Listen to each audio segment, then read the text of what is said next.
Hello class and welcome to this Paperboy NES walkthrough right here on Video Games 101 by way of Let's Play with Brigands. I'm your instructor, Professor Brigands, and I loved Paperboy when I was a kid. What a novel concept for a game. Honestly, hats off to the developer, whoever they were. Actually, Fluff, who was the developer on Paperboy? Paperboy is a 1988 Eastridge Technology developed and Mindscape published NES port of the original 1985 arcade game developed by Atari. The ultimate goal is to get through the week while maintaining at least one subscriber. I'd question the premise of a Paperboy retiring in glory after one single week, let alone making the front page of the paper whether he succeeds or fails, but when you consider the things he has to deal with in delivering those papers, it's a wonder anyone lasts more than a day. That's a good point. Thank you very much, Fluff. Yes, incredibly dangerous street, dangerous neighborhood. And speaking of difficulty, actually, if your ultimate goal is to make it through the week with as many subscribers as possible, but really just survive throughout the week, which should be your ultimate goal, I'm going to go ahead and give Paperboy a 7 out of 10, which on the frustration scale equates to punching a hole through the wall, or maybe better said for today's class, throwing a newspaper through a window. How about that? But don't worry, no hole punching necessary today. We have tips to help you get through the week in one piece, retire in glory, and inexplicably get your picture on the front page of the paper. It's a small town, not a lot of stuff happens, but yeah, Blaze has a number of tips for dealing with the more frustrating obstacles here in Paperboy, and Fluff has a number of very interesting facts to share with us about this game. So let's run the intro and get into this Paperboy NES walkthrough right here on Video Games 101.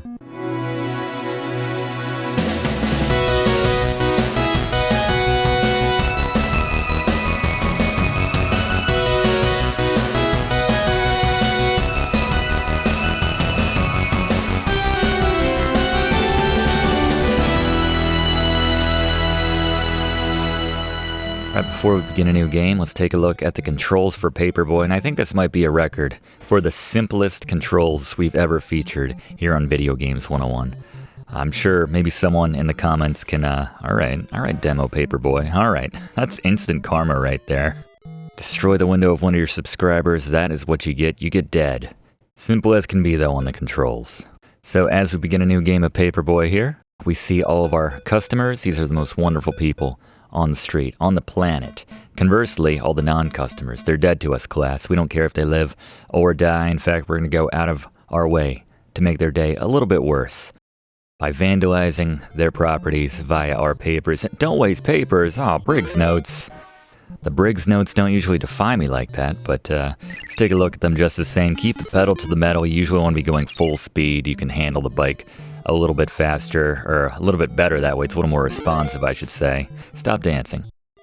You can also kind of accelerate and brake as you need to somewhat guide your paper a little bit. If you launch it at full speed, but you kind of brake a little bit, you can sort of guide it just ever so faintly here. Mind the dog right there, and use Blaze's bestiary tips, actually. And we just passed our first dog. Blaze, I think I just showed it, but tips for the dog? Yes, Professor, the dogs you cannot pass on the left, so best option, throw a paper as soon as you come alongside them on the right, put them out of commission, stun them for a second until you're out of the way.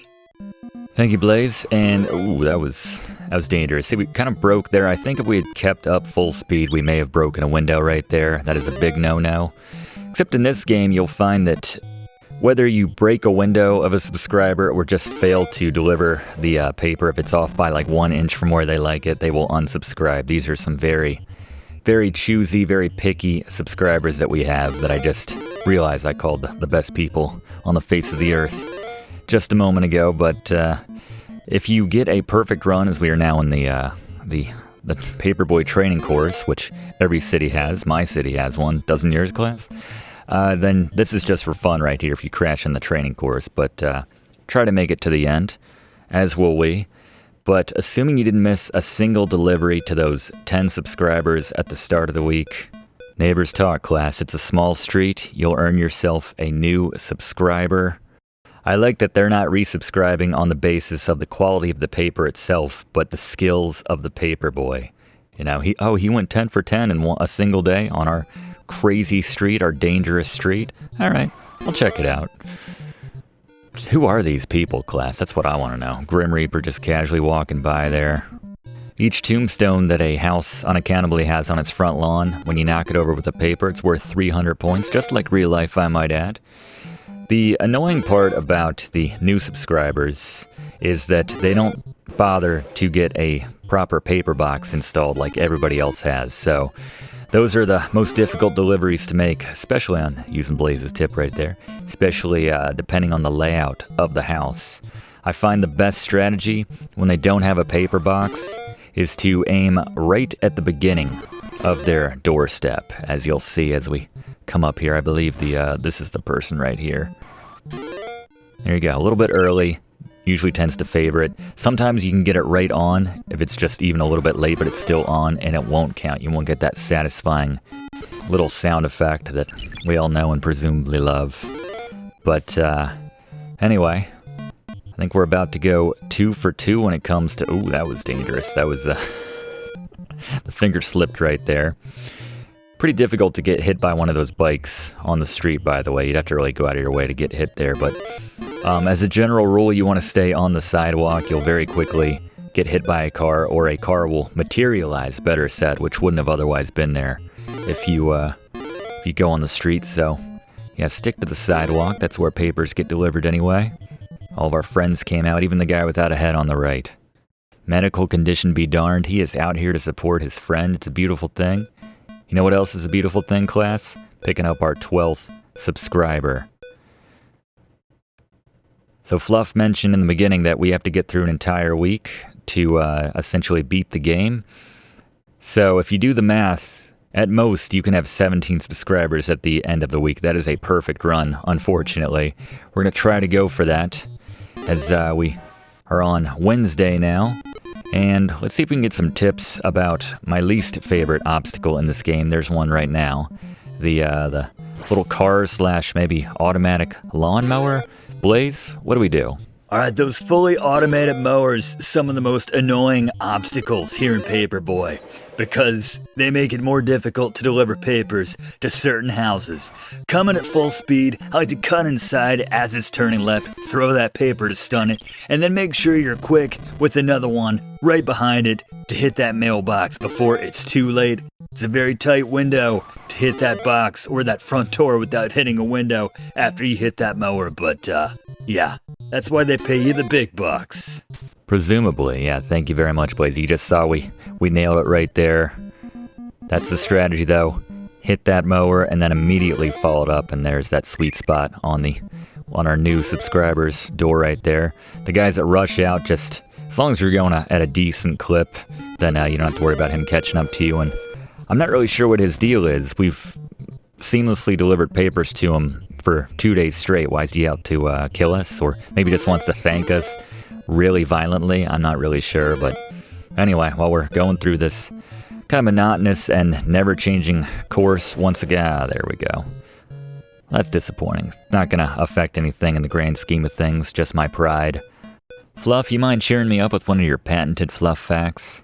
As you'd expect with an NES port of an arcade game, this doesn't look anywhere near as good as the original arcade version, which also featured a variety of difficulty settings players could choose from, an easy street, middle road, or a hard way.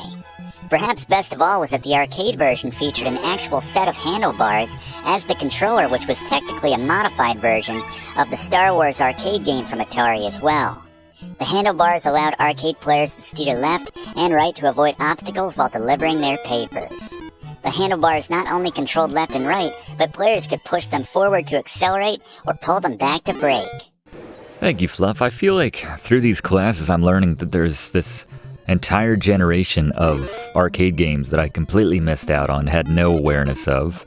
You know, I think of all these games, or many of the games that we've covered, which were ports of arcade games, as just being NES games, having...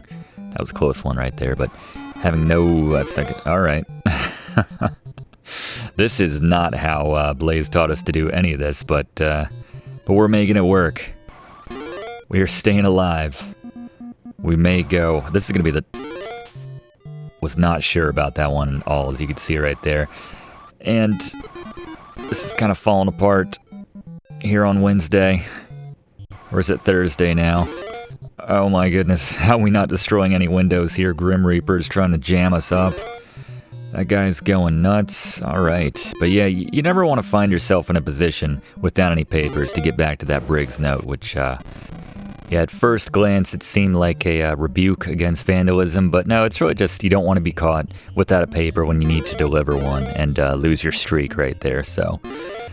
Against all odds, we are going into Friday by the looks of it, with all of our subscribers intact. Picking up one more at the end of today. Another guy who can't be bothered to get a paper box. My buddy doesn't even have a head. He's still coming out to show up. I'm not sure what my point is right there, but just like that guy. All right. So that was Thursday.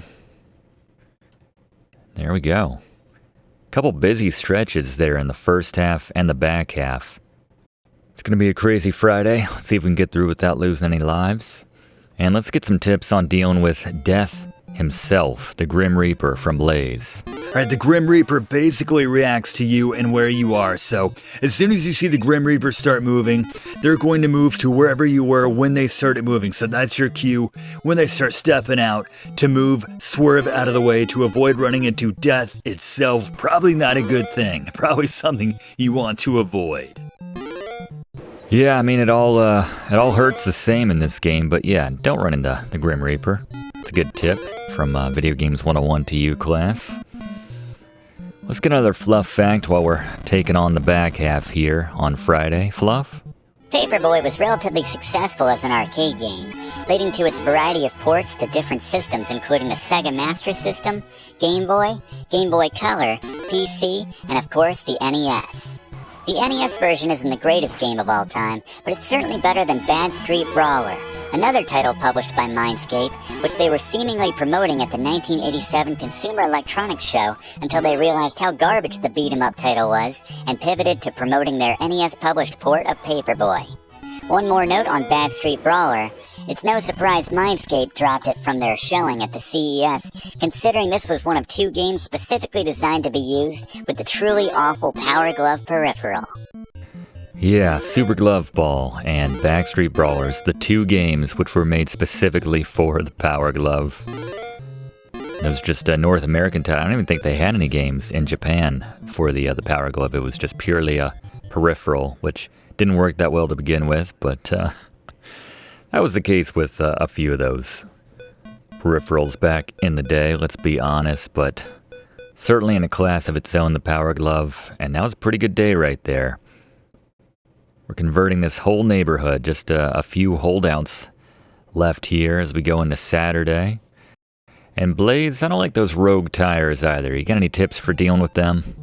Alright, the tires, I like to bait these by swinging wide right, baiting them to go a little bit farther, and then cut hard back into the left to avoid them as they're still moving out to the right. But yeah, they can be a little unpredictable, those tires. Be careful. Thank you, Blaze. You got a murderer's row right here of houses. We went around the mower that time. That was a gimme right there with that dog. That is threading the needle and going early in with the paper. You can see I'm doubting myself with the... That's working out pretty well, though, with those mowers, with the triple throws on those new subscribers. But really, the first one you throw is going to be the one that lands. They're more generous in terms of the... Oof. I was about to throw out the whole, tires cutting in there. All right, this is absolute madness right here. Whatever they are paying us. It's funny to me that you can... The instruction manual expressly tells you that if you go ahead and break the windows of these non-subscribers, you'll get extra points, but these are the same people. You can break their window in one run and they'll say, hey, but he delivered to 10 other people on my street without missing any of them? Alright. I'll pay for the window, don't worry about it. Sure, my mother's in a coma after that errant paper you went through our window and hit her in the back of the head, but really, you hit all 10 houses? That's pretty impressive, sign me up. As we go into our penultimate training course here, just finish it up. Not sure what happened with those paper physics there. Very strong breeze, just pushed them all to the left. I mean, there are a lot of very localized tornadoes, so I guess I shouldn't be surprised. As we head into our final day, we are 6 for 6 so far. Feeling good about being able to finish the week. Can we do it without losing any subscribers or any lives? That is the question. And I'd feel a lot better about my prospects if I knew how to deal with the tornadoes I just mentioned. Blaze? Only way to not get hit by that tornado is to outrun it. Only way to do it. Sometimes you need to cut inside to the left as it starts to catch up to you on some of those later days, but yeah, just ride like the wind to avoid being swept up by the wind. Alright, thanks Blaze. Let's just outrun it here. Problem is when you slow down because you got everything else that's going on at once, that's when it catches up to you. Can we hit this, there we go, just... They're getting 3 papers today, there you go. I know you only signed up for 1, but, alright, I'm locked in right now, Fluff. Give me one last Fluff fact while I'm just, locked in right here. Paperboy has seen a number of sequels and re-releases over the years, including a direct sequel on the NES and the disappointing Paperboy 2, releases for N64 and Xbox 360, and even more recently on iOS and mobile devices, and as part of plenty of compilations. In pop culture, the game has even been featured in 2012's animated Wreck-It Ralph and the 2015 film Pixels. Never saw it, but thank you very much, Fluff. Did enjoy Wreck-It Ralph, though, but man, yes, some of those cuts with the dogs right there is your perfect run. Save for that one spill on the training course earlier. Should have mentioned this, but it's safest to be on the left side, the top side, if you will, of these ramps when you hit them. Certainly these moving ones, but that's a safer spot than being on the inside. And there we go. Bittersweet seeing my friends, Headless Harry, Checker Pants Steve, and Torso Tom one last time, but it's their support that got me through the week. Blaze's tips as well, Fluff's facts about this game. If you haven't already done so, class, please consider subscribing to enroll. We do one of these classes every single week. We'd love to have you enrolled. Click that like button if you don't mind as well. Really does help us out to make future classes for you as we retire in glory. And leave a comment, class. What's the best score you've ever gotten in this game? Did you ever have a paper route as a kid? I did not. I had to live vicariously through this game. Probably what scared me off from ever attempting to get myself a paper route. But that's our time this week, class. Thank you so much for being here. We'll see you next week in the same spot for next week's class right here on Video Games 101. Thanks for watching, and don't forget to like and comment on this video and click subscribe if you haven't already, as this seriously helps me to keep making great content for you. And check the description of this video to see what song is playing right now.